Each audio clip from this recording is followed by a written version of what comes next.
অজ্ঞাত পরিচয় তিনজন ব্যক্তি অ্যাপাচি গাড়ি করে এসে তারা জোর জবরদস্তি আমার মোবাইল কেড়ে নেয় এবং আমাকে অপহরণ করা হয়েছিল। আমি জানতে চাই আমাকে কি অপরাধে, কোন কারণে আমাকে এইভাবে তুলে নেওয়া হয়েছিল এবং আমার পরিবারকে কিছুই জানাতে দেওয়া হয়নি।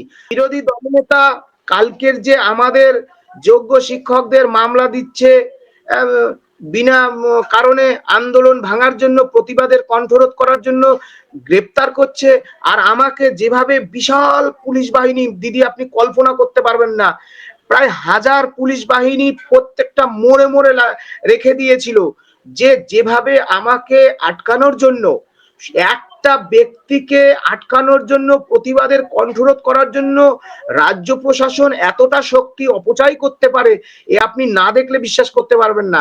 এহেন অন্যায়ের বিরুদ্ধে প্রতিবাদে সোচ্চার হয়েছেন বিরোধী দলনেতা। সেজন্যই বিরোধী দলনেতা মাননীয় শুভেন্দু অধিকারী মহোদয়কে আমি সুমন বিশ্বাস, যোগ্য শিক্ষক শিক্ষিকা শিক্ষাকর্মী অনশনকারী মঞ্চের পক্ষ থেকে আহ্বায়ক হিসেবে আমার অন্তঃস্থল থেকে আমি তাকে সংগ্রামী অভিনন্দন এবং কৃতজ্ঞতা জানাই।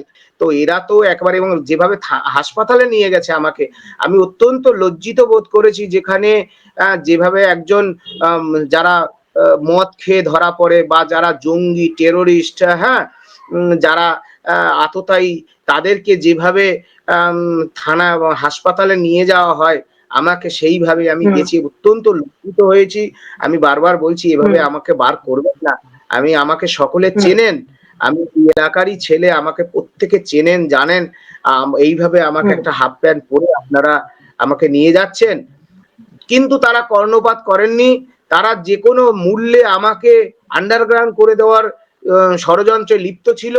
এই যে ভেড়াগুলো, চাকরি চোরগুলো, চাকরি লেবে গো বাবু, চাকরি লেবে, এমনি করে চাকরি বিক্রি করেছিল। এখন কি করবে? প্রথমত আমরা 10 বছর পরে এই যে রাজ্য সরকার চাকরি চুরি করলো, মন্ত্রীরা জেলে গেল, তারপরে কলকাতা হাইকোর্টের, মহামান্য কলকাতা হাইকোর্টের সিঙ্গেল বেঞ্চ, ডিভিশন বেঞ্চ এবং সুপ্রিম কোর্টের দীর্ঘ শুনানিতে রাজ্য সরকার স্কুল সার্ভিস কমিশনের পক্ষ থেকে যোগ্য আর অযোগ্যদের তালিকা না দেওয়ার কারণে যে আমাদের চাকরি চলে গেল। তারপরে 3রা এপ্রিলে সুপ্রিম কোর্টের রায়, সেই রায় পরিপ্রেক্ষিতে যে এমএ ফাইল আবার 10 বছর পরে কেন পরীক্ষা দেব, আর পরীক্ষা যদি দিতেই হয় সুপ্রিম কোর্টের রায় মেনে দেব। এসএসসি 2016 প্যানেলের নট স্পেসিফিক্যালি টেন্টেড এবং অল ডিজেবল, এই দাবিতে 18ই আগস্ট 2025 মানে অর্থাৎ গতকাল এসএসসি অভিযান ছিল। এবং বন্ধু যোগ্য শিক্ষক সুবল হত্যার বিচার চাই, তার পরিবারের দায়িত্ব রাজ্য সরকারকে নিতে হবে, তার পরিবারকে 10 কোটি টাকা ক্ষতিপূরণ দিতে হবে, এই দাবিতে এসএসসি অভিযান ছিল। এসএসসির মাননীয় চেয়ারম্যান সিদ্ধার্থ মজুমদার মহাশয়ের সাথে বিকেল 3টের সময় আলোচনা প্রসঙ্গে বিধাননগর নর্থ আইসি, বিধাননগর ইস্ট এবং বিধাননগর পুলিশ কমিশনারকে আমি চিঠি পাঠাই, যোগ্য শিক্ষক শিক্ষিকা শিক্ষাকর্মী, যোগ্য waiting not call for verification এবং অনশনকারী মঞ্চের আহ্বায়ক হিসাবে। কিন্তু দেখা যায় যে গতকাল অর্থাৎ সোমবারের যে আগের রাত, তার আগের রাতেই আমার কাছে খবর আসে যে আমাকে যে কোনো মূল্যে পুলিশ অপহরণ করতে চান। তা স্বাভাবিকভাবেই আমি বাড়ি ছাড়ি, আমি পাশেই আমার এক আত্মীয়ের বাড়িতে ছিলাম। কিন্তু দেখা যায় রাত যত গড়ায় 12টার পরে সারা এলাকাটা পুলিশে ছয়লাপ হয়ে যায় এবং আমার বাড়ির সামনে 200-র উপরে পুলিশ, 2 শতাধিক পুলিশ, যারা ভোর হওয়ার আগেই আমার বাড়িতে দরজা ঠকঠক করে তারা প্রবেশ করে যায়। সেই কোনো কিছু তোয়াক্কা না করে সরাসরি সেই ঘরে প্রবেশ করে বিছানা পত্তর, খাটের তলা, আলমারি, এমনকি আমি একটা ছোট পদার্থ বোধহয় চেয়ারের তলা পর্যন্ত, বাথরুমের কোমোটের ঢাকনা খুলে পর্যন্ত চেক করছে, দোসাদি চেক করছে, মানে তন্ন তন্ন করে খুঁজে বেরিয়েছে, যেমন একজন জঙ্গির বাড়িতে তল্লাশি চালায়। আমি একজন যোগ্য শিক্ষক, আমার চাকরি চলে গেছে রাজ্য সরকারের সংগঠিত দুর্নীতির কারণে। শুধু তাই নয়, আমি যেখানে ছিলাম সেইখানে নেটওয়ার্ক লোকেশন ধরে তার পার্শ্ববর্তী যত বাড়িঘর আছে সমস্ত বাড়িতে একইভাবে তল্লাশি চালায়। আমি এই সংবাদ শুনে আমার বন্ধুর বাড়ি আদি সপ্তগ্রাম, সেখানে আমি যাই, যে আমি কলকাতায় যাব, তাকে বলি যে আমাকে একটু স্টেশনে ছেড়ে দেওয়ার জন্য। কিন্তু পুলিশ প্রশাসন এতটাই মানে তাদের মেরুদণ্ড বিক্রি করে দিয়েছে। আমার যে মানে পার্শ্ববর্তী স্টেশন হচ্ছে হুগলি স্টেশন, তার পার্শ্ববর্তী যত কটা স্টেশন আছে, ব্যান্ডেল, আদি সপ্তগ্রাম, মগরা, তালান্ডু, খন্নান, পান্ডুয়ার, এদিকে চন্দননগর, মানকুণ্ডু, চুচুড়া থেকে শুরু করে যত কটা স্টেশন আছে আপ টু শ্রীরামপুর পর্যন্ত, সমস্ত জায়গায় পুলিশ প্রত্যেকটা মোড়ে মোড়ে যে আমার ছবি দিয়ে তারা পুলিশ প্রশাসনকে ব্যবহার করে। তা আমি একটা সরু গলি থেকে যাচ্ছিলাম, সেই গলি থেকে অজ্ঞাত পরিচয় 3 জন ব্যক্তি অ্যাপাচি গাড়ি করে এসে তারা জোর জবরদস্তি আমার মোবাইল কেড়ে নেয় এবং স্পেশাল ব্রাঞ্চের অফিসার প্রমাণ বলতে কি পরিচয় দিয়ে তারা এক প্রকার মানে পেশি শক্তিকে ব্যবহার করে, আমি দীর্ঘদিন লড়াই লড়তে লড়তে আমার শরীরের শক্তি এখন আর নেই, তো পেশি শক্তি ব্যবহার করে আমাকে জোর জবরদস্তি গাড়িতে তুলে তারা সেই আদি সপ্তগ্রাম থেকে নিয়ে আসে আমারই বাড়ির 600 মিটারের মধ্যে, যেখানে ব্যান্ডেল বিদ্যা মন্দির বলে একটা স্কুল আছে, যেখানে ঝোপ জঙ্গল, সেই ঝোপ জঙ্গলের মধ্যে আমাকে নিয়ে আসে।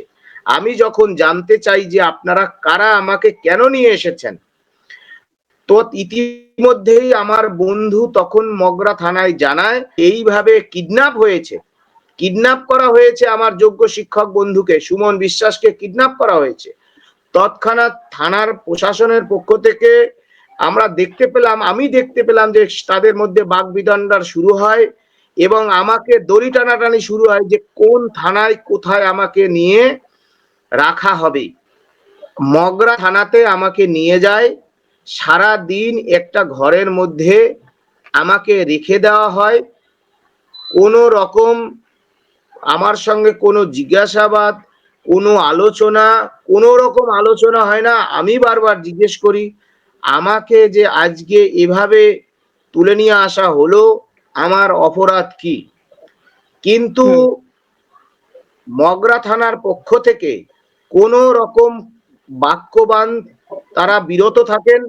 আমি বারবারই জিজ্ঞেস করি যে একজন যোগ্য শিক্ষককে বিনা নোটিশে আপনারা তুলে নিয়ে এলেন, আজকে ঘোষিত কর্মসূচি রয়েছে, আপনারা কি মেরুদণ্ড দিয়েছেন, আপনারা কেন আমাকে তুলে নিয়ে এসেছেন, কি কাগজ রয়েছে, আমার নামে তো কোনো লুকআউট নোটিশ নেই।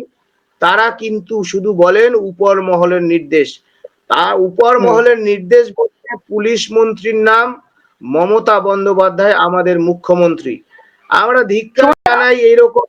হ্যাঁ সুমন্ত, আমি আপনাকে একটা প্রশ্ন করতে চাই এর মধ্যে, যে আপনাকে যখন পুলিশ বলছে যে উপর মহলের থেকে নির্দেশ রয়েছে বলে আপনাকে গ্রেফতার করা হলো, আপনার আপনার বিষয়ে কিন্তু বলা হয়েছে যে একটা ভাইরাল ভিডিও ক্লিপ, সেটা বিধাননগর মানে পুলিশ কমিশনারেটের পক্ষ থেকে প্রকাশ করা হয়েছে, যেখানে নাকি বলা হচ্ছে যে পুলিশের ওপর বোমা ফেলা হবে বা আগুন ধরানো হবে।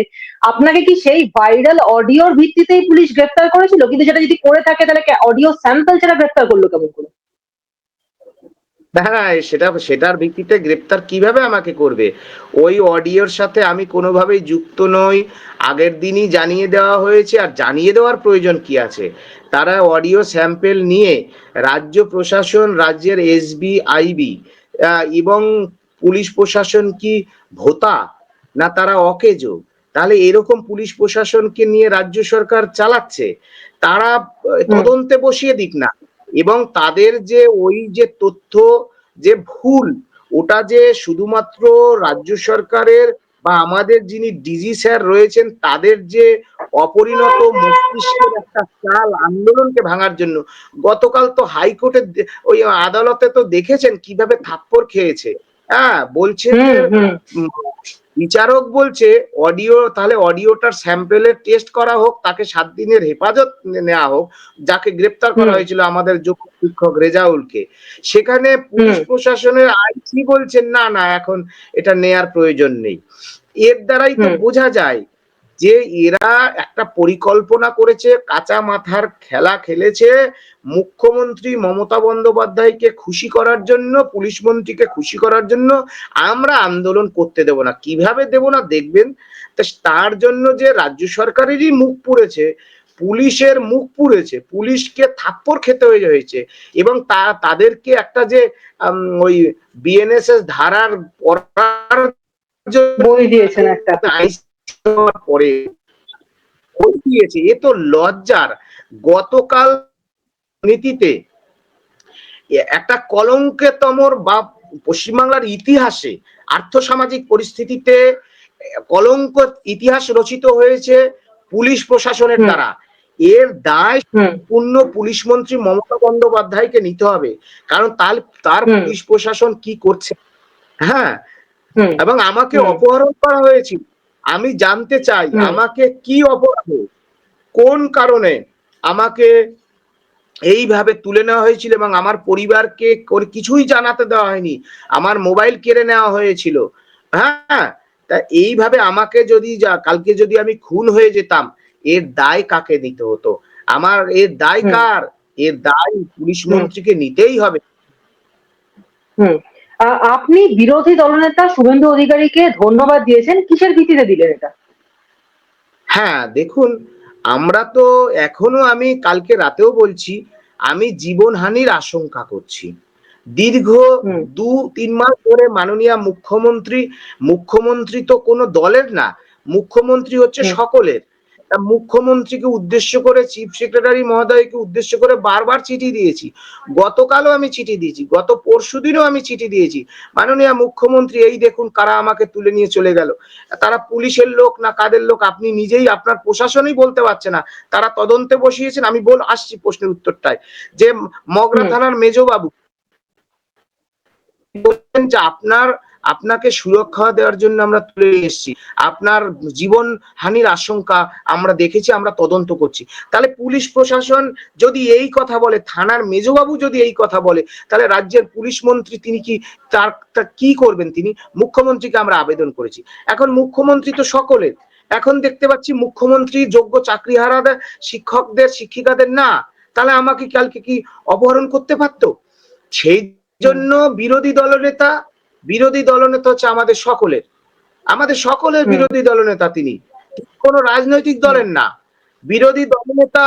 কালকের যে আমাদের যোগ্য শিক্ষকদের মামলা দিচ্ছে, বিনা কারণে আন্দোলন ভাঙার জন্য, প্রতিবাদের কণ্ঠরোধ করার জন্য গ্রেপ্তার করছে, আর আমাকে যেভাবে বিশাল পুলিশ বাহিনী, দিদি আপনি কল্পনা করতে পারবেন না, প্রায় 1000 পুলিশ বাহিনী প্রত্যেকটা মোড়ে মোড়ে রেখে দিয়েছিল, যেভাবে আমাকে আটকানোর জন্য, একটা ব্যক্তিকে আটকানোর জন্য, প্রতিবাদের কণ্ঠরোধ করার জন্য রাজ্য প্রশাসন এতটা শক্তি অপচয় করতে পারে, এ আপনি না দেখলে বিশ্বাস করতে পারবেন না।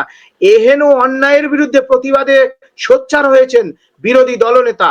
সেজন্যই বিরোধী দলনেতা মাননীয় শুভেন্দু অধিকারী মহোদয়কে আমি সুমন বিশ্বাস, যোগ্য শিক্ষক, শিক্ষিকা, শিক্ষাকর্মী অনশনকারী মঞ্চের পক্ষ থেকে আহ্বায়ক হিসেবে আমার অন্তঃস্থল থেকে আমি তাকে সংগ্রামী অভিনন্দন এবং কৃতজ্ঞতা জানাই, এবং আমার পরিবারের পক্ষ থেকেও আমি তাদেরকে কৃতজ্ঞতা জানাই। আমার চাকরিহারাদের পক্ষ থেকে, যোগ্য শিক্ষক শিক্ষিকাদের পক্ষ থেকে আমি মাননীয় বিরোধী দলনেতা শুভেন্দু অধিকারী মহোদয় থেকে শুরু করে আরো যারা বিভিন্ন দলীয় রাজনীতির থেকে, সমাজের বিশিষ্ট মানুষ এবং সমস্ত অংশের মানুষ, যারা বিভিন্ন শিক্ষক সংগঠন, যারা গতকালের এই নিন্দনীয় ধিক্কারজনক পুলিশি বর্বরতার বিরুদ্ধে প্রতিবাদে সোচ্চার হয়েছে, পাশাপাশি সবাইকে আমরা ধন্যবাদ জানাই। থানাতে নাকি আপনাকে হাফ প্যান্ট পরিয়ে বসিয়ে রাখা হয়েছিল, এটা কি সত্যি? হ্যাঁ, দেখুন, আমি কি বলবো, আমি কখনো হাফ প্যান্ট পরি না। মানে আমি কেউ কোনোদিন একটা ছবিও দেখাতে পারবে না যে আমি হাফ প্যান্ট পরেছি। কিন্তু ঘটনা হচ্ছে, কালকে এমন ভাবে আমার কাছে চারিদিক থেকে পুলিশি এমন পরিস্থিতির সৃষ্টি হয়, আমি প্যান্ট পরারও কোনো সুযোগ নেই। তো আমি তো ধুতি পরেছিলাম, এবার ধুতি, পাঞ্জাবি এগুলো সবসময় আমি পরি। তা আমার একটা বন্ধু বললো, একটা হাফ প্যান্ট পর, একটু চা খেয়ে আসি, এইসব পরলে তোকে চিনে ফেলবে সবাই। তো আমি ওই চা খেতে গিয়ে, হ্যাঁ, তারপরে ওর বাইকে করেই জামা প্যান্ট সব ব্যাগে, যে আমি বেরোবো। আমি কলকাতায় ফিরবো। কিন্তু ঘটনা হচ্ছে ওই পয়েন্টে এমন কোনো মোড় নেই, আপনাকে আমি বোঝাতে পারবো না। আমি যে গলিতে চা খেতে গিয়েছিলাম ট্রেন ধরবো বলে, সেই গলিতে পর্যন্ত পুলিশ প্রশাসন রেখে দিয়েছে। মানে কোনো গলি দিয়ে, কোনো রাস্তা দিয়ে, কোনো রাস্তার মোড় কোথাও থেকে আপনার পাস করার, মানে আপনাকে অতিক্রম করার কোনো সুযোগ রাখেনি পুলিশ। কারণ আমার বাড়ি থেকে আদি সপ্তগ্রাম অনেকটা দূর। কারণ আমার বাড়ির পর ব্যান্ডেল স্টেশন, তারপরে আদি সপ্তগ্রাম। তা সুতরাং মহকুমার মধ্যে পড়ে। এগুলো মানে আপনাকে যে আপনাকে রাজ্য যে ট্রিট সরকার, আপনাকে যে ট্রিটটা করেছে সেটা হচ্ছে কোনো একজন জঙ্গি, মানে যার মাথার দাম 1 লাখ টাকা এরকম, তাই তো? হ্যাঁ, আমাকে জঙ্গির থেকেও খারাপ, যে আমি তো বারবার বলছি যে আমি তাদেরকে অনুরোধ করছি আমার বাড়িতে একটু ফোন করতে দিন, আমার মা অসুস্থ, ভীষণ চিন্তা করবে, এই ক্যাজুয়ালিটি হলে তার দায় কে নেবে। বারবার করে বলছি যে আপনারা আমার বাড়িতে একটু ফোন করতে দিন। ফোন তো করতেই দিল না, সারাদিন ফোন ধরতেই দিল না।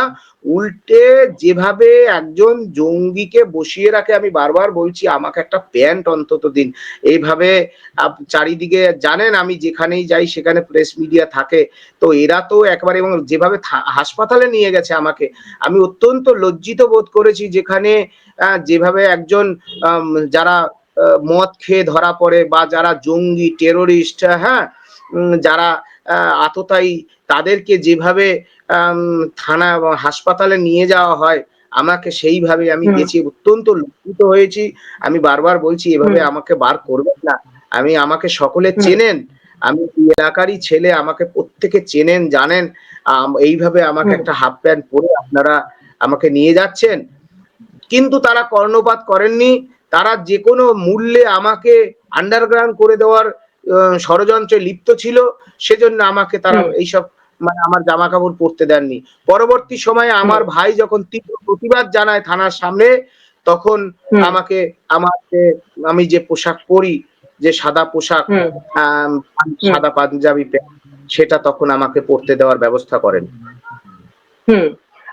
আপনি মানে সোমবার যে এসএসসি অভিযান হওয়ার কথা ছিল সেটার আপনি কিন্তু মধ্যমণি ছিলেন, এবং তারপরে দেখা গেল যেহেতু নেতাকে অ্যারেস্ট করা হলো সেজন্য এসএসসি অভিযানটাই ছত্রভঙ্গ হয়ে গেল, সেভাবে আর কিছু হতে পারলো না।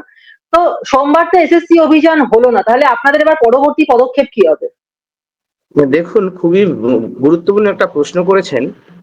আমি এই আন্দোলনের আহ্বায়ক হিসেবে আমি চিঠি দিয়েছিলাম, কিন্তু এই আন্দোলন ছিল সকল যোগ্যদের মুক্তির লড়াই। আমি প্রথমেই বলছিলাম যে 10 বছর পর কেন পরীক্ষা দেব যদি সুপ্রিম কোর্টের রায় মেনে নট স্পেসিফিক্যালি টেন্টেড আর অল ডিজেবলরা দেব, তার জন্য সময় দরকার, সেই বিষয়ে আলোচনা চেয়েছিলাম। এখন গতকাল শুধু আমার সঙ্গেই ঘটেনি, বিভিন্ন জেলায় জেলায় কেউ যাতে আদিবাসীরা, মুসলমান, তপশিলি, নমশূদ্র, কেউ যাতে আন্দোলনে না আসতে পারে, রাজ্য সরকার তার পুলিশকে দিয়ে, কারণ রাজ্য সরকারের আর কিছু নেই, পুলিশি শক্তি ছাড়া এদের কোনো ক্ষমতা নেই। সুতরাং এ আটকানোর মরিয়া চেষ্টা করেছে যাতে কলকাতামুখী কেউ না হতে পারে, সমস্ত স্টেশনে এই শক্তি প্রয়োগ করেছে। এখন বলছেন যে আগামী দিনে কি হবে, আগামী দিনে আপনাদের বলি, আমি ইতিমধ্যেই গতকালই আমি জানিয়েছি, আমার ফেসবুক পেজে আমি জানিয়েছি, সেটা ইতিমধ্যেই ভাইরাল হয়েছে, কয়েক লক্ষাধিক মানুষ দেখেছে সেই পোস্ট, যে আমরা আবারও বলছি সুপ্রিম কোর্টের এখনো যে কটা দিন সময় আছে, 7ই সেপ্টেম্বর 14ই সেপ্টেম্বর যে পরীক্ষা, তার মধ্যে যে কোর্টের লড়াই সেটা সেম অ্যাজ চলবে, এবং আবারও এসএসসি আপনাদের খুব শীঘ্রই আমরা সমস্ত অংশের সাথে আলোচনা করে অভিযানে আবার যাব। আমরা এসএসসি অভিযানে আবার যাব, ওই একই দাবিতে যাব, বন্ধু সুবল হত্যার বিচার চাইব, আর পরীক্ষা আপনাদের চাকরি চুরির দায় আপনারা নিন, আমরা আমাদের যোগ্যদের চাকরি ফিরিয়ে দিন। এখনো ম্যাডাম, কারা দুর্নীতির সুবিধা পেয়ে চাকরি পেল আর কারা পেল না, অর্থাৎ কারা যোগ্য কারা অযোগ্য, সেই তালিকা সুপ্রিম কোর্টে ফেলে দিলে এখনো পেন্ডিং, এখনো পরীক্ষা ছাড়া সকল যোগ্যদের চাকরি বেঁচে যায়। তারপর আপনি তথাকথিত সুপ্রিম কোর্টের ভাষায় যারা অযোগ্য বলে চিহ্নিত বা যারা নতুন, তাদেরকে আপনি ওপেন টু দিয়ে দিন না। মূল কথা হচ্ছে এই সরকারের, এই চোর রাজ্য সরকার, চোর এসএসসি, চোর শিক্ষা দপ্তর, চাকরি চোর সরকার, এদের কাউকেই চাকরি দেওয়ার ইচ্ছা নাই, শুধুমাত্র আমাদেরকে সামনে নিয়ে যোগ্যদের জীবনটাকে জলাঞ্জলি দেওয়া। আর বর্তমানে যে খেলায় লিপ্ত হয়েছে আমাদের বোনেদের, আমাদের দিদিদের, চাকরিহারা শিক্ষকদের পরিবারের সিঁদুর মোছার খেলা শুরু করেছে এই চোর দুর্নীতিগ্রস্ত এসএসসি এবং রাজ্য সরকার। আমরা ধিক্কার জানাই এরকম পুলিশ প্রশাসন এবং রাজ্য সরকার এবং এসএসসি কে। আর একটা বিষয় যেটা খুব ক্রুশিয়াল, সেটা হচ্ছে যে এসএসসির যে নিয়োগ পরীক্ষা, সেখানে কিন্তু 100 জন যে বাতিল অযোগ্য শিক্ষক তারা আবেদন করেছেন। এখন কোর্ট থেকে পরিষ্কার যারা টেন্টেড তাদের পক্ষে কোনোভাবে চাকরির পরীক্ষায় অ্যাপ্লাই করাই সম্ভব নয়, তাহলে তারা আবেদনটা করলো কি করে? এটাই তো কথা। সুপ্রিম কোর্ট ম্যাডাম কি বলেছে, কনক্লুশন পার্টের 49 নম্বর প্যারায় বলেছে, দোজ হু ডিজেবল তাদেরকে এজ রিল্যাক্সেশন এন্ড কনসেশন দিন, আর যারা নট স্পেসিফিক্যালি টেন্টেড তাদেরকে এজ রিল্যাক্সেশন দিয়ে ফ্রেশ সিলেকশন করুন। এরা কি একটা পরীক্ষা শুরু করে দিল নতুন করে। আচ্ছা বেশ দিলেন, সেখানে যারা চিহ্নিত অযোগ্য তাদেরকে এই পরীক্ষায় বসানোর কোনো সুযোগই নেই, তাহলে সুপ্রিম কোর্টের আইন অমান্য করা হয়। তাহলে এই রাজ্য সরকারের, এই চোর রাজ্য সরকারদের হিম্মত দেখুন। এরা তথাকথিত অযোগ্যদের বসিয়ে আবারও, অর্থাৎ 2016 সালের এসএসসি মামলা চলতে চলতে 26 সাল, আবারও এই এসএসসি 26 সাল, এসএলএসটি 2 চলবে 2036 সাল, অর্থাৎ আবারও এই বিষয়ে মামলা হবে, আবারও জীবনটা এরকম সুতো খুলবে। নতুন চাকরিহারাদের বলবো, আপনারা কেউ এই নোটিশে পরীক্ষা দেবেন না। এই নোটিশে পরীক্ষা দিলে আবারও মামলা হবে। আপনারা প্রতিবাদে সোচ্চার হন, আমাদের সাথে আন্দোলনে নামুন। আর যারা টেন্টেড আছেন তথাকথিত, আমি কাউকে টেন্টেড আমি বলছি না, সুপ্রিম কোর্ট বলছে, হাইকোর্ট বলছে, আপনাদের বলবো আপনারাও আন্দোলনে নামুন। কারণ আপনারা এই নোটিশে পরীক্ষা দেবেন, পরীক্ষা দেওয়ার অধিকার রাষ্ট্র কাটতে পারে না, এটা যেমন ঠিক, কিন্তু সুপ্রিম কোর্টের অর্ডার সেটাকে অমান্য করার অধিকার পশ্চিমবঙ্গ সরকার তো দূরের কথা, ভারতবর্ষের সরকারের নেই। কারণ এটাই আইন, নইলে আইন ব্যবস্থা করে। রিভিউ কি তাহলে ঠান্ডা ঘরে চলে গেছে? মানে যদি রিভিউতে কিছুই না হয়, তাহলে সেক্ষেত্রে আপনারা কি পরবর্তী পদক্ষেপ নিতে চলেছেন? দেখুন ম্যাডাম, আমি সুপ্রিম কোর্টে গত 11 দিন ছিলাম। আমি বলেছিলাম যে 5 to 8 আগস্ট রিভিউয়ের শুনানি চলছিল, হিয়ারিং চলছিল ক্লোজ ডোরে। তো স্বাভাবিকভাবে বিভিন্ন মানুষ প্রশ্ন করছিল, আমি বলেছিলাম যে শুক্রবার দিন রিভিউয়ের রেজাল্ট আসবে। আমি অবশ্যই স্পেসিফিক ভাবে তথ্য রেখে প্রমাণ রেখে আমি কিন্তু এই বক্তব্য রেখেছিলাম। কিন্তু তৎক্ষণাৎ বক্তব্য রাখার পরপরই আমাকে জানানো হয়, কারণ সেটা কবেকার কথা, 7ই আগস্ট, আজকের হচ্ছে 19শে আগস্ট। আমার কথার গুরুত্বটা কোন জায়গায়, আমার সেই জন্য বলছি তো যে আমাদের দেশে হবে সেই ছেলে কবে, কথায় না বড় হয়ে কাজে বড় হবে।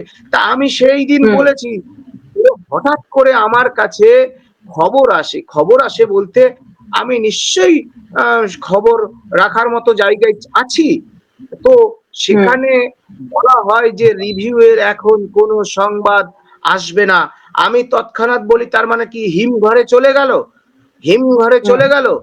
এভাবে লোক, হাজার হাজার যোগ্য শিক্ষক শিক্ষাকর্মীদের জীবন ঝুলে আছে, তার সাথে জড়িয়ে আছে তাদের পরিবার, তার সাথে জড়িয়ে আছে বাংলার শিক্ষা ব্যবস্থা। এভাবে কি করে চলতে পারে?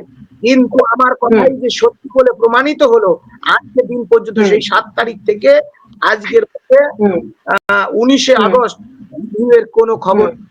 আমরা বিচার ব্যবস্থার প্রতি আবেদন জানাতে পারি, আমি বিচার ব্যবস্থার প্রতি আঙুল তোলা বা তাদের বিরুদ্ধে বিষোদ্গার করার মতো জায়গায় আমি নেই। আমি আবেদন জানাতে পারি মাননীয় সুপ্রিম কোর্ট, মাননীয় রেজিস্ট্রার প্রধান বিচারপতি সুপ্রিম কোর্ট, যে আমাদের ভবিষ্যৎ জড়িয়ে আছে ওই রিভিউয়ের সঙ্গে। Supreme court they can take necessary action. এর আগেও প্রাক্তন প্রধান বিচারপতি চন্দ্রচূড় নোডাল কমিটির কথা বলে গিয়েছিলেন। সুতরাং সুপ্রিম কোর্ট তাদের পাওয়ার এক্সারসাইজ করে তারা সেগ্রিগেট করে দিক। Supreme court they can take necessary action, তারা পাওয়ার এক্সারসাইজ করুন। সুপ্রিম কোর্টের যে এক্সট্রিম পাওয়ার আছে সেই পাওয়ার এক্সারসাইজ করে সুপ্রিম কোর্ট সেগ্রিগেট করে দিক। কারণ এসএসসি যদি যারা নিয়োগ অথরিটি না করে, যারা চোর রাজ্য সরকার তারা যদি ইনভেস্ট না করে তাহলে এতগুলো মানুষের জীবন চলে যাবে। তাহলে আইন ব্যবস্থা তো নিশ্চয়ই তারা ন্যায় দেবে। ন্যায়ের সাথে সুপ্রিম কোর্ট নিজে প্রয়োজন হলে দ্বিতীয়বার সিবিআই তদন্ত করুক, প্রত্যেকজন চাকরি প্রার্থীকে সিবিআই তদন্ত করে ডেকে পাঠাক, এভিডেন্স নেই, তথ্য প্রমাণ নেই, প্রয়োজন হলে দ্বিতীয়বার সিবিআই তদন্ত হোক। কিন্তু তা না করে আমাদের এইভাবে যদি আমরা চলে যাই, আমরাও কোথাও না কোথাও আইনের প্রতি আমাদের কোথাও না কোথাও মানে আস্থা হারানোর পথে আমরা এগোচ্ছি, কারণ আমরা তো ন্যায় চাই। আরেকটা বিষয়, এই যে নতুন পরীক্ষার কথা বলা হচ্ছে, এই নতুন পরীক্ষায় কি আদৌ স্বচ্ছ নিয়োগ হবে বলে আপনার মনে হয়? কখনোই নয়। এই নতুন পরীক্ষায় কি হবে, এর আগের বার যে চাকরি বিক্রি হয়েছিল বা এই যে ধরা পড়লো, তার কারণ কি? তারা বলেছিল কে ধরবে আমাদের, কে চেক করবে, আমরাই সব। এখন দেখছে যে তারা সব নয়। এখন তারা কি করবে, ওই যে যাদেরকে ঘুষ দিয়ে, মানে মূলত তো দরদ তাদের জন্যই, যাদের কাছ থেকে টাকা নিয়েছিল, কারি লক্ষ লক্ষ টাকা নিয়ে চাকরিগুলোর নিলামে বিক্রি করেছিল সবজির দরে। হ্যাঁ, চাকরি নেবে গো বাবু, চাকরি নেবে, পাড়ায় পাড়ায় পাড়ায় সমাধানের মতো পাড়ায় পাড়ায় দৌড়চ্ছিল এই যে ভেড়াগুলো, চাকরি চোরগুলো, চাকরি নেবে গো বাবু, চাকরি নেবে, এমনি করে চাকরি বিক্রি করেছিল। এখন কি করবে, ওই যে পরীক্ষার প্রশ্নপত্র উত্তরপত্র সহ পাইলট কারে করে ওই চাকরি চোরদের বাড়িতে পৌঁছে দেওয়ার ব্যবস্থা করবে চোর রাজ্য সরকার। কেন বলছি, এই রাজ্য সরকার এই পুলিশের উপর আমাদের ভরসা থাকতে পারে, যারা একটা যোগ্য শিক্ষক অপহরণ করে, এরা প্রশ্ন বিক্রি করে আবারও 26 সালে ভোটের আগে আবারও কোটি কোটি টাকা ফান্ডিংটা নেবে, আবারও এই মামলায় কেস হবে, আবারও আমাদের জীবনটা ঝুলবে। সুতরাং আমরা সেই যে চোর অথরিটি যারা চুরি করলো এসএসসি, তাদেরকে দিয়েই পরীক্ষা দেওয়া হচ্ছে, পরীক্ষা নেওয়া হচ্ছে। তারা আগের বার বলা হয়েছিল ওপেন টেন্ডার নেওয়া হয়নি, ওপেন টেন্ডার নেওয়া হয়নি, তাহলে এবছর যে টেন্ডারটা নেওয়া হয়েছে, পরীক্ষার প্রশ্নপত্র উত্তরপত্র কাদের দেখানো হবে, কারা দেখবে, সেই টেন্ডার কি ওপেন করা হয়েছে? এটাও ক্লোজ টেন্ডার। সুতরাং এই মামলায়ও এটা খুব গুরুত্বপূর্ণ পয়েন্ট দিদি, গত 16 প্যানেলের যে টেন্ডার নেওয়া হয়েছিল সেই টেন্ডার ক্লোজ টেন্ডার ছিল, আপনার খুশি মতো দিয়ে দিয়েছিলেন। অর্থাৎ টেন্ডার দিতে হবে ওপেন। আমি এই সংস্থাকে বরাদ দিলাম উত্তরপত্র প্রশ্নপত্র করার এবং উত্তরপত্র করার, কিন্তু এবছরও কিন্তু সেই একই ওপেন টেন্ডার করা হয়নি। অর্থাৎ পরীক্ষায় মামলা হবে, মামলায় চাকরি আবার যাবে, আবার জীবনগুলো এরকম ভাবে ঝুলবে। সুতরাং এই পরীক্ষায় চাকরি হবে এটা আমি বিশ্বাস করি না, এবং এই পরীক্ষায় দুর্নীতি হবে, এটা আমার আশঙ্কা। এবং আর একটা অদ্ভুত বিষয় দেখুন, যে যোগ্যদের চাকরি গেল এবং যারা মানে যিনি এই চাকরি বিক্রির বা চাকরির টাকার মাস্টারমাইন্ড ছিলেন, টাকাটা নিজের ঘরে রাখার মাস্টারমাইন্ড ছিলেন, সেই পার্থ চট্টোপাধ্যায়ের জামিন হয়ে গেল। অদ্ভুত না বিষয়টা? বিষয়টা তো কাকতালীয় ভাবে অদ্ভুত। হ্যাঁ, ভীষণ ভাবে অদ্ভুত লাগছে এই কারণে, এখন দেখুন, যদি কেউ গ্রেফতার হয়, যে কেউ দীর্ঘদিন জেলে থাকে, তার জামিন চাওয়ার আইনি অধিকার আছে। হাইকোর্ট সুপ্রিম কোর্ট সেই তথ্য অনুযায়ী তাকে জামিন দিতে পারে, নাও দিতে পারে। কিন্তু যখন আমরা আমাদের শিরে সংক্রান্তি চলছে, যখন আমরা আমাদের আন্দোলন করার অধিকার কণ্ঠস্বর কেড়ে নেওয়ার চেষ্টা চলছে, সেই একই সময় এরকম একটা চোর, প্রমাণিত চোর শিক্ষামন্ত্রী, প্রাক্তন শিক্ষামন্ত্রী, যার বান্ধবীর ঘরে খাটের তলায় 2000 টাকার পিঙ্ক নোট গুলো থরে থরে 50 কোটি আর 3 কিলো সোনা না আরো বেশি এসব পাওয়া গিয়েছিল, তার জামিন হলে মানুষ, সাধারণ মানুষ, আমরা যারা সাধারণ মানুষ, আমাদের হতাশা বাড়ে, বিচার ব্যবস্থার প্রতি একটু খারাপ লাগে। তবু আমি তো আগেই বললাম যে জামিন পাওয়ার অধিকার সকলের আছে, কিন্তু আমাদের মামলাটা যেন প্রশাসন একটু গুরুত্ব সহকারে তাড়াতাড়ি করে নিষ্পত্তি করে, এটা আমাদের আবেদন। একটা বিষয় দেখুন, দিয়ে দেওয়ার টাকা নেই, চাকরি মানে যারা চাকরি চুরি করা হলো কিন্তু যোগ্য শিক্ষকদের নিয়োগ করবার মতো গাটস নেই, শুধু ভাতা শ্রী দিতে টাকার কোনো কার্পণ্য নেই আমাদের রাজ্য সরকারের। মানে দেখা যাচ্ছে যে শিক্ষা ব্যবস্থা শেষ, শিক্ষক আর মানে শিক্ষা নিয়ে মানে মানে শিক্ষাকর্মীরা যারা তারা রাস্তায় বসে আছেন, সেখানে দাঁড়িয়ে তিনি মানে ভাতা ঘোষণা করছেন। এক তো দুর্গাপুজোর জন্য যে লাখ টাকার স্কিম, মানে প্রত্যেকটা পাড়ার যে পুজো, একটা ক্লাবকে লাখ টাকা করে দেবেন, 1,00,000 10,000 টাকা করে দেবেন, সেটা তো জানেনই। তার সঙ্গে এখন হচ্ছে শ্রমশ্রী স্কিম হচ্ছে, যে পরিযায়ী শ্রমিকরা যখন মাসে তাদেরকে 5,000 টাকা করে দেওয়া হবে। আমার বক্তব্য তো যারা যোগ্য, যাদের পাওয়ার কথা তাদেরকে না দিয়ে পরিযায়ী শ্রমিকদেরকে 5,000 টাকা করে দিয়ে কি বোঝাতে চাইছেন আমাদের মুখ্যমন্ত্রী?